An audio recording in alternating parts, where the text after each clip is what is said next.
On est parti. On est parti. Bonjour Alan. Voilà, nous voilà au Grand Palais. Donc c'est l'occasion de revenir sur mes petites interviews. Donc je vais parler sur Yes to Life. Donc je rencontre des personnes merveilleuses, comme je disais dans la vidéo précédente, dont Alain Carini, qui est artiste design et qui fait des choses merveilleuses.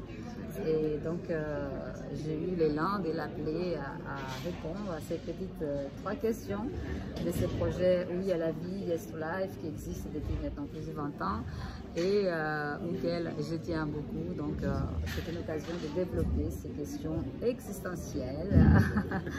Donc voilà, tu es donc le premier artiste que je vais interviewer ici au Grand Palais. C'est un honneur. Et Alan, je vais te laisser donc déjà parler un petit peu de toi, de ton travail, prendre une petite minute pour parler de ça, comme ça. Après, je continue avec mes petites questions.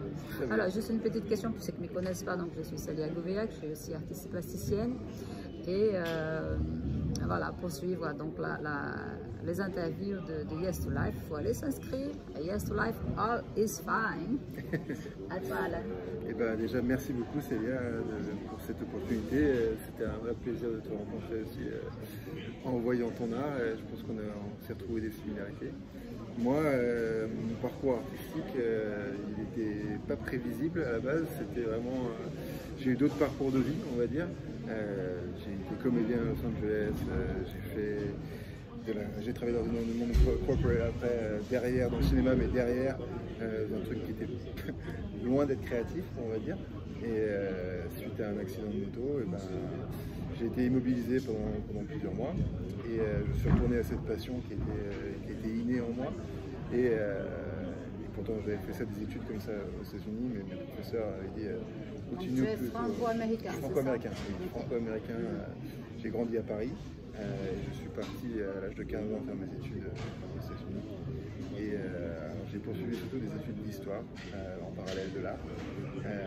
Pas d'histoire de l'art, mais voilà, une spécialisation en ancienne civilisation. Ça, c'est intéressant. Ça m'intéresse aussi. Et tout revient, tout est connecté en fait. Et c'est assez marrant comment ça se retrouve, justement, parce que du coup, voilà, mes professeurs d'art à l'université me disaient il vaut mieux que tu poursuives plutôt le côté histoire pour faire des carrières un peu plus traditionnelles, puisque l'art c'est dur. Et j'ai dit bon, on verra bien. Et du coup, effectivement, j'ai poursuivi d'autres choses jusqu'à cet accident. Et lors de cet accident, en fait, comme j'étais immobilisé pendant la journée, et ben, je passais mon temps à dessiner. Et c'était quelque chose que je faisais... La vie nous en fait des cadeaux. Hein. C'est ça, c'est ça. Et je pouvais faire que ça, en fait. J'étais tout seul. Et ça m'a permis de me remettre de cet accident, de cette période. Voilà. Et en fait, j'avais aucune ambition professionnelle. C'était vraiment, j'ai besoin de le faire pour exister. Et puis forcément, au bout d'un moment, au bout de quelques mois, de 12-14 heures par jour, je commençais à avoir un petit portfolio. Et les gens dans mon entourage me disent mais c'est quand même incroyable ce que tu fais, il faut que tu montres ça à des gens. Et moi, comme c'est marrant, j'ai pu échanger avec d'autres artistes pendant le salon. Comme c'était vraiment mon âme, mes tripes que je mettais sur du papier à l'époque, j'avais pas particulièrement envie de montrer quoi que ce soit à qui que ce soit. Surtout que ça reflétait une période assez sombre de ma vie. Ouais. Et puis finalement, on m'a poussé. Et puis après, j'ai pu voir que ça touchait des gens de manière que je n'imaginais pas du tout, en fait. Et j'ai senti donc cette espèce de connexion qu'il y a. En tout cas, en tant qu'artiste, on arrive à taper dans un truc où on connecte avec des gens qui sont de bords complètement différents et qui ne penseraient pas forcément toucher. Ouais. C'est clair. Et on se retrouve une connexion à avoir des... C'est toi qui m'avais dit ça l'autre jour, on a des antennes, tout, c'est que... Exactement, on parlait avec Alain hier et c'est vrai qu'il y a une ressemblance quand même dans nos œuvres. Il y a, on va dire, en effet, miroir, elle se communique, il y a une communication qui se fait. Et effectivement, on parlait de cette histoire des éléments, des symboles qui sont en train de s'aligner, de se communiquer de loin. Effectivement. Et je pense qu'il y a un peu de ça. Je pense. Même si nous, on n'est pas forcément tout le temps conscient de ce que c'est auquel on n'est jamais conscient. Voilà, c'est ça, quoi. Mais des fois, ça vient un peu après tout seul, coup, quoi. on les voit. On Ouais, ça comme ça dans mon cas. Dans mon cas, c'est un peu comme ça. Ça fait partie de... C'est marrant, j'avais une conversation hier avec Louis, je crois que c'est Louis-Henri, si tu l'as pas rencontré. Non, pas encore. Incroyable aussi, je pense que tu vas... Je vais parler de toi, d'ailleurs, tu as une de tes petites toiles qui est juste à côté. Okay, donc je lui ai montré et il t'a repéré aussi. Donc voilà, mais ouais, il y a vraiment...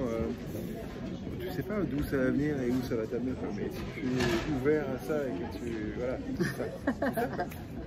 Il faut savoir prendre les choses comme elles viennent. Il faut s'y donner pour laisser voir. Nous sommes des couples. Exactement. Nous sommes des grâles. Exactement. Non, mais c'est vrai. Et... Bon, on va venir aux questions parce qu'on va reprendre tout ça dans les questions. Oui, je ne connais pas tes questions, mais je sais qu'il y a des trucs qui vont venir. On va revenir. Voilà. Et bon, il y a un petit peu de bruit, comme vous pouvez entendre, puisqu'on est au café donc, de Art Capital. Donc, on a cette vue merveilleuse de Paris. Donc, on vous laisse y mettre ici. Mais donc, désolé s'il y a des bruits. Et j'espère que vous allez bien nous entendre. Voilà. Et donc, je vais commencer avec donc, les petites questions donc, qui concernent tout ce dont je viens de dire. Parce que Yes to Life, donc le mot est dit, la phrase est dite, Yes to Life, Yes to Life. C'est moi, je suis Yes to Life. Je suis la fille Yes to Life, donc Yes to Life fait partie de ma vie depuis 18 ans. Donc c'est une œuvre qui est une sculpture à la base, qui était une sculpture à la base, qui est devenue une installation monumentale. Et avec beaucoup de symboles qui tournent autour de cette Yes to Life. Donc ça, tu iras voir après. Et pour ceux qui ne connaissent pas, je vous dirai quoi faire après pour aller voir. Et en fait, dans cette œuvre, il y a une question primordiale de moi, qui est une question pas seulement qui concerne l'œuvre, mais qui concerne la vie de tout à chacun. Et en tout cas la mienne depuis toujours, qui est donc oui, la vie, mais à quelle vie? Ouais. Donc ça c'est l'œuvre, ça c'est la question principale qui porte cette œuvre. Et j'aimerais te demander donc à toi, si tu fais partie des personnes qui disent oui à la vie, et si oui, de quelle façon, ou sinon de quelle façon, voilà, c'est la première question. Oui à la vie, mais à quelle vie? Est-ce que tu dis oui à la vie, Alan? Ouais, je dis oui à la vie, bien sûr. Je pense que c'est parfois plus dur qu'on pourrait croire. C'est marrant, quand tu parlais, j'ai une phrase que ma mère me dit souvent quand je raconte des trucs, enfin, surtout avant, elle me disait j'ai pas envie d'aller à cet événement, ça me stresse, ça me crée de l'anxiété et tout, j'ai pas envie d'y aller. Et elle parle un petit peu plus fort peut-être parce que je sais pas. Et elle me disait, tu sais, c'est souvent les endroits où tu n'as pas envie d'aller, où il va se passer des choses que tu n'imagines pas. Exactement. Et c'est vrai que j'ai essayé de suivre un peu cette direction et d'être ouvert à plein de choses. Et comme j'étais loin de ma famille aux États-Unis pendant mes études, ça m'a un peu forcé à il faut faire des choses, faut rencontrer des gens, donc ça m'a amené à ça. Et je pense que le plus gros exemple de ça, c'est du coup après cet accident de moto encore, à la fin justement de ma rééducation, quand je devais revenir en France pour 3 semaines seulement pour le mariage de ma sœur. Et pendant ces 3 semaines, j'ai rencontré la personne qui éventuellement deviendra ma femme et la mère de mes enfants. Et tu n'as jamais reparti. Je me suis jamais retourné reposer la question. En 3 semaines, j'ai dit cette personne, c'est le jour même d'ailleurs où je l'ai rencontrée. Je me souviens, je suis très proche de ma sœur. Je suis rentré à la maison. J'ai dit à ma sœur, je ne sais pas, pour le Yes to Life, je ne sais pas ce qui va se passer avec cette personne, mais il me faut cette personne dans ma vie. Et du coup, j'ai tout plaqué, ce que j'avais aux États-Unis. Les premières 3 semaines se sont écoulées, après un mois pour voir la logistique, et j'habitais à Washington à l'époque. Je suis reparti, j'ai tout remballé, et hop, je suis revenu en France. Et ça fait 10 ans que je suis en France. Donc ta façon de vivre à la vie, c'est de l'apprendre. Ouais, il faut l'apprendre. Le truc, c'est que la vie, elle est comme elle est. On n'est pas. J'écoutais un truc hier aussi que je trouvais assez intéressant, c'est que qui disait la vie m'a donné des vallées, mais c'est pour me faire réaliser qu'il y a des pics aussi, des sommets, quoi. Ah, Donc, et c'est vrai parce que la vie, c'est pas que du bonheur tout le temps, c'est pas que tout va bien. Après tout, qu'est-ce que c'est que le bonheur? Voilà, déjà. Oui, alors on peut rentrer, c'est sûr. Mais les choses, c'est très. La vie est volatile, quoi. C'est très. Tout peut changer d'une minute à l'autre. Moi, je le souhaite à personne. Hein, c'est pas. J'espère que c'est pas la démarche qu'il faut faire, mais c'est vrai que mon accident, j'en garde un souvenir très. Alors avec 10 ans de recul, c'est plus facile de le raconter, mais le moment où j'ai fait un vol de 35 mètres à peu près, j'ai eu une voiture qui m'a percuté perpendiculaire, qui m'a jamais vu en fait, et qui a traversé la route en ayant un feu rouge. Et moi j'ai percuté, j'ai fait un vol de 35 mètres. Et ça paraît bizarre quand je raconte ça, mais ce vol était un des moments les plus sereins de ma vie. C'est fou, hein. C'était le moment du retour. Tout était lent, tout était calme, pas du tout d'angoisse, c'était vraiment, voilà ce qui va se passer, moment to moment, et on enchaîne, et voilà. Et ouais, je pense que dans ce moment, à la fin pour pas rentrer dans l'état, mais à la fin, j'étais allongé par terre comme ça, je lève la tête, je vois que j'ai encore mes bras et mes jambes. Là, le soupir de. Et là, c'était Yes to Life. Et là, c'était Yes to Life. C'était vraiment ça, c'était vraiment. Ok, something's going on. Il y a un truc. Je pense que c'est pas rien. Hein. Moi, je te connaissais pas, on s'est rencontrés hier. Et ben voilà, que je découvre, c'est merveilleux, j'adore. Et donc, on va poursuivre maintenant donc, avec le côté artistique. Donc, c'est une question aussi très simple. Et qui est la question donc, de l'art, de la place de l'art dans la société. Penses-tu qu'une œuvre d'art peut élever la conscience et comment? Oui, complètement. Parce que. C'est ça. Oui, complètement. Alors, comme tu dis, élever la conscience, ça pourrait être un sujet en soi qui est vaste et qui pourrait être très profond. Je vais essayer de rester sur la surface, mais oui, je pense que ça peut élever la conscience parce que, comme on disait tout à l'heure, il y a quelque chose de connecté, et comme je disais par rapport à mes études d'ancienne civilisation, il y a des choses qu'on retrouve qui sont millénaires, qui sont toujours là, et c'est pas forcément, c'est pas du tout du copiage, c'est pas tiens j'ai vu ça donc j'ai envie de faire pareil, c'est des choses qui viennent spontanément chez les gens. Donc je pense qu'il y a, je ne vais pas dire le mot énergie parce que c'est trop vague, mais il y a un truc qui n'est pas tangible dans lequel je pense qu'on est tous, on est tous connectés d'une manière ou d'une autre, et donc je pense, moi ça m'est arrivé que sur le premier tableau que j'ai jamais acheté, et peut-être ça t'est déjà arrivé aussi, mais je me souviens, j'étais avec mon père, on allait à Drou en l'occurrence pour regarder, hein, pour voir ce qu'il y avait. On rentre dans cette pièce, et dans le coin en haut à gauche, il y avait une œuvre. Directement, mais comme un laser, je suis allé dessus et j'arrivais pas à décrocher, j'étais comme ça. Alors que mon père, ça lui a rien fait du tout. Il était là, j'en étais sûr, ça va pas et tout. Et du coup, jusqu'à ce jour, parce que malheureusement. Comme quoi, on n'est pas tous sur le même niveau de conscience, on ne voit pas tous de la même façon, on ne voit que peut-être on est capable de voir la même. C'est ça. Et alors là, je te fais la petite histoire qui est assez drôle parce que justement, du coup, donc on revient après parce que je dois avoir ce tableau. Parce que ça s'appelle Les Trois Guerriers. Moi, j'ai du combat toute ma vie. Ça, c'était avant ou après ton accident? Avant, bien avant. Et ça me plaisait à fond. Et là, tu vois, quand tu fais des trucs comme ça, tu te rappelles de certaines choses et tu te dis, quand même, peut-être un destin ou un truc qui fait que tu dois y aller. Parce que là, du coup, j'arrive à la vente aux enchères. Je gagne donc l'enchère pour ce tableau. J'avance et tout, et il y a un homme après qui arrive derrière moi, qui a un certain âge quand même, qui me dit je peux regarder le tableau? Et je regarde, et puis moi je fais c'est mon artiste. Et là, le tableau avait été fait en 67 ou début 70, et je le regarde, je fais ah bon oui, il me dit c'était mon tableau préféré. Et il me dit mais incroyable et tout, et il me dit mais je vois qu'il y a quelques marques.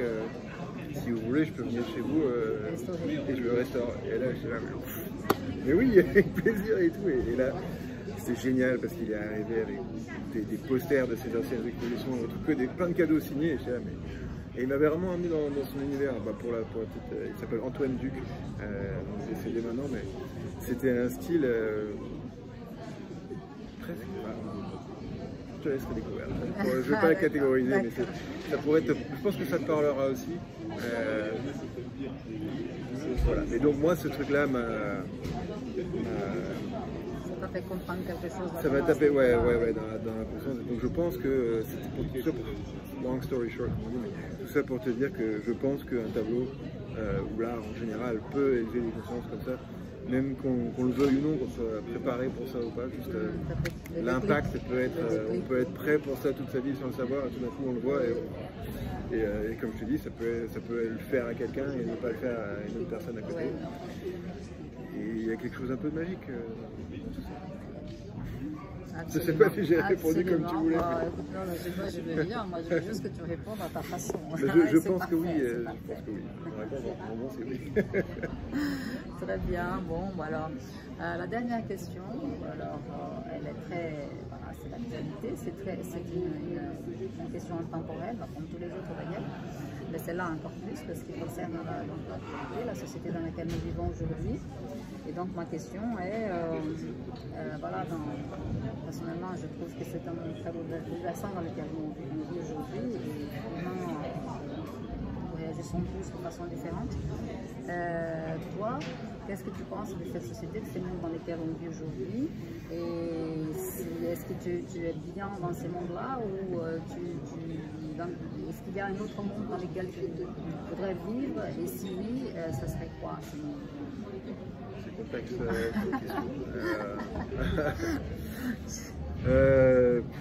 par où commencer? Parce que je trouve que la société moderne est bien.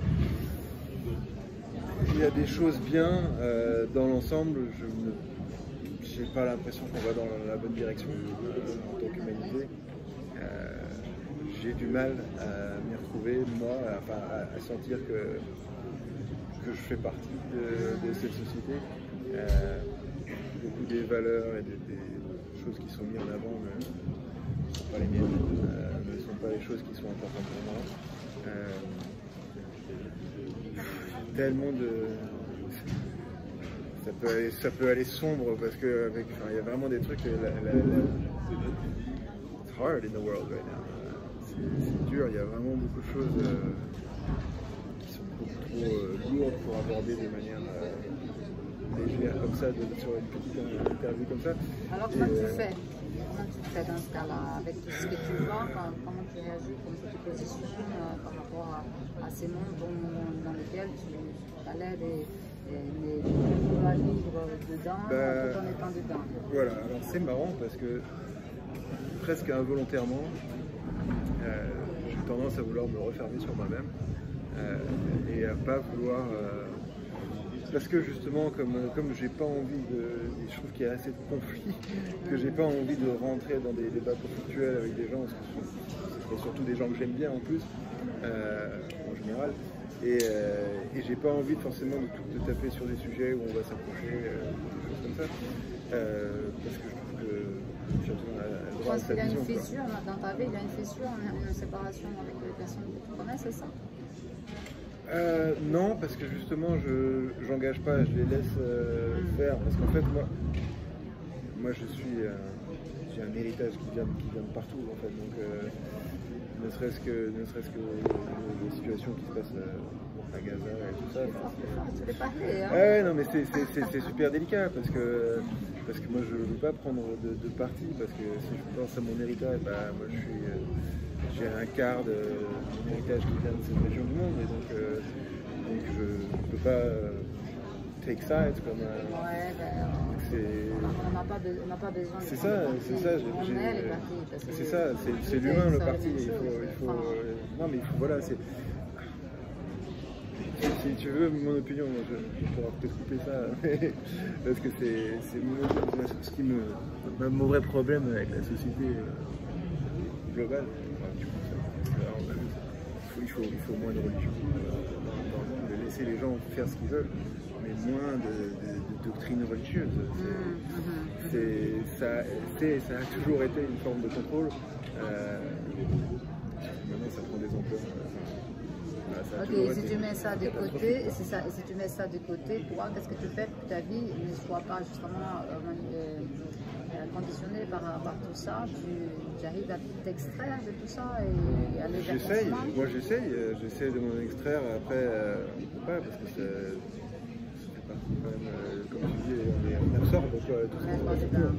Mais moi, ce que je fais, c'est que j'essaie de me concentrer sur ce qui te rend heureux dans la vie, quoi. Ah bah voilà, ça c'est la bonne réponse. C'est ça. Et alors en anglais, il y a beaucoup de gens, maintenant beaucoup de célébrités qui disent, mais il faut être grateful mais vraiment de le faire et de prendre le temps d'apprécier, de se rendre compte de ce qu'on a. Je suis assez d'accord avec la gratitude. Je pense que c'est quelque chose qui est justement grandiose et qui apporte beaucoup de choses. C'est vrai. Et plus tu es dans cet état d'esprit, et alors, après les gens vont te dire, est-ce que c'est parce que tu es dans cet état d'esprit que tu es plus apte à recevoir des choses comme ça dans le monde, ou est-ce que c'est le fait que tu es comme ça qui fait que les choses sont comme ça? Va savoir. Mais c'est vrai que j'ai tendance à penser que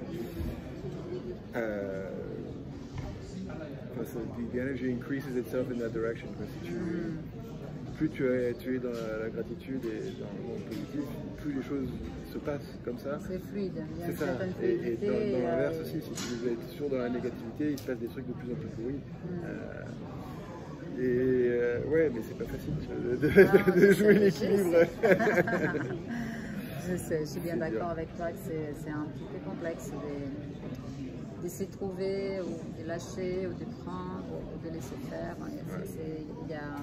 C'est une question de piège. C'est sûr. Alors après, il y a des trucs, quand j'y pense maintenant, tu vois, j'avais pas du tout regardé les trucs, donc c'est vrai que je sais pas comment organiser mes pensées. Mais bon, il y a des choses, notamment par exemple là, j'ai un gros sujet qui me vient à la tête, tu vois, où qu'est-ce qui a changé ma vie, qu'est-ce qui a vraiment fait Yes to Life, tu vois, tu m'aurais dit il y a 10 ans, après mon accident, que je serais marié avec une Française à Paris, qu'on aurait un enfant et on attendrait notre deuxième, je t'aurais dit mais tu es complètement insane, ça ne va pas se passer. Et il s'avère que, alors, je ne serai certainement pas le premier à l'avoir dit et tout ça, mais d'avoir eu mon fils, ça m'a changé la vie, complètement. Enfin, ça c'est la concrétisation du à la vie, je suppose. C'est ça. Bon, alors on a dit dans la même lignée, je ne vais pas en parler ici, mais ça fait partie du jeu de la vie pour moi. Et effectivement, c'était plus qu'un jeu, c'était la réalité qui était là et qu'il fallait dire oui ou pas oui. Oui, j'ai dit oui. J'imagine que tu n'as jamais regretté. Non, surtout pas. Il faut savoir apprécier les cadeaux qui nous tombent du ciel ou qui se promènent les uns les nez quand on arrive à les voir. C'est ça. Ouais, bah c'est super. On n'est jamais prêt de toute façon pour avoir des enfants. Il y a peut-être des gens qui disent prêt, moi je n'étais pas prêt en tout cas dans ma tête, mais une fois qu'on y est, on y est quoi. Tu es peut-être prêt, sinon je ne serais pas là. C'est ça, tu vois, mais sinon on peut se dire toute sa vie qu'on n'est pas prêt et c'est une bonne. On peut se donner cette excuse pour ne rien faire aussi. Je suis pas prêt, je suis pas prêt. Ah, voilà. Il y a un moment dans la vie. Ça c'est marrant parce que je te le dis ça que à la fin, mais je pense que c'est une des choses qui me caractérise et que tous mes amis dans ma vie diraient ça sur moi, c'est que il faut prendre des risques. Il faut prendre des risques, il faut prendre des tollés aussi. Il faut savoir prendre des échecs, se relever par rapport aux vallées et aux montagnes qu'on dit tout à l'heure. Si tu ne prends pas des claques dans la vie, tu n'apprécieras pas à sa juste valeur toutes les grandes choses qui peuvent t'arriver dans la vie. Je ne dis pas qu'il faille en prendre des grandes, et j'espère que les gens arriveront à trouver ce qui les rend heureux. Il se peut que chacun prend ce qu'il a à prendre pour apprendre ce qu'il a à apprendre en quelque sorte. Je dirais ça comme ça. Ça c'est très bien dit. C'est très bien dit. Non, mais je pense que tu as raison. Donc le dernier mot pour Yes to Life, c'est juste donner la vie. C'est juste parfait, c'est même. It's a roller coaster, tu vois, mais you gotta pay the ticket and get on and enjoy it, tu vois, Alors Wazizi, c'est pas la vie n'est pas un long fleuve tranquille, comme ils disent, mais ça en vaut la chandelle et il y a plein de surprises. Et dans les moments durs, il faut savoir prendre du recul. Et... Voilà. Donc justement, le conseil, tu peux donner un petit conseil, voilà, mon meilleur phrase, conseil, qu'est-ce que tu dirais aux gens qui nous écoutent franchement, ça serait de continuer, même dans les moments les plus sombres. J'ai pas de phrase très poétique, de belles paroles pour ça, mais juste se dire que si on arrive à juste pousser encore un peu plus loin, un peu plus loin, un peu plus loin, et ben derrière, il y aura peut-être quelque chose d'exceptionnel, on ne peut même pas concevoir ni imaginer. Mais pour ça, il faut avoir un peu de confiance en soi et de patience. Et de patience, exactement, exactement, parce que c'est pas toujours juste à portée de main. Mais ouais, c'est vrai que, enfin, pas pour ramener ça encore à moi, mais je te dis, je pense avoir vécu quelques petites périodes d'enfer dans ma vie qui m'ont permis de voir la lumière, quoi, de voir des choses, ouais. Et puis là, tu vois, de pouvoir échanger avec toi et les conversations qu'on a eues hier, ça c'est des choses qui sont vraiment très très spéciales pour moi parce que des fois j'oublie, tu vois, comme je rentre quand même dans ma bulle, je suis ressorti hier du salon plein d'énergie, plein d'énergie. C'est animé. Donc ouais, de parler avec toi, de parler avec le garçon Louis. J'ai le sentiment d'être là où je suis censé être. Merveilleux. Je pense que c'est très bien pour la phrase du fin. C'est parfait. Bah, écoute, en tout cas, moi, je te dis juste continue à faire ce que tu fais. Un travail qui est très beau, qui est très pointu, qui est très. J'aime beaucoup cette géométrie qui parle vraiment. Et je pense qu'effectivement, il y a quelque chose à voir sur ce qui passe dans